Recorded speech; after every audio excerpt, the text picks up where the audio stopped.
Ghogha English સ્કૂલમાં એનડીઆરએફની team દ્વારા આકસ્મિક ઘટનામાં બચાવ અંગેની તાલીમ આપવામાં આવી.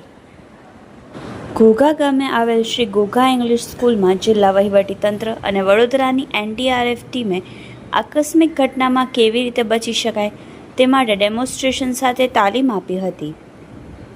ચોમાસું 2024 દરમિયાન ભારે વરસાદની આગાહીના પગલે રાજ્ય સરકાર દ્વારા ભાવનગર જિલ્લામાં એનડીઆરએફ નેશનલ ડિઝાસ્ટર રિસ્પોન્સ ફોર્સની ટીમને સ્ટેન્ડ બાય રાખવામાં આવેલ છે, જે આફતની પરિસ્થિતિમાં રાહત બચાવની કામગીરી તો કરે જ છે, પરંતુ સામાન્ય સ્થિતિમાં શાળા અને કોલેજોના બાળકો તેમજ ગામ લોકો માટે વિવિધ પ્રકારના કાર્યક્રમો દ્વારા જનજાગૃતિનું ઉમદા કાર્ય ખૂબ જ ખંતથી કરે છે.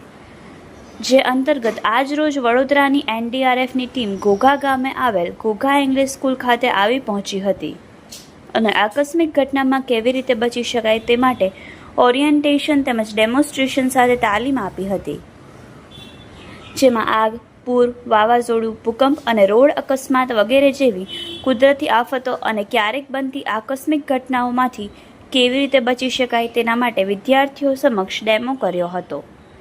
સાથે સાથે આકસ્મિક ઘટનામાં જીવ કેવી રીતે બચાવી શકાય તેના વિશે ઉદાહરણ સહ વાર્તાલાપ પણ કર્યો હતો.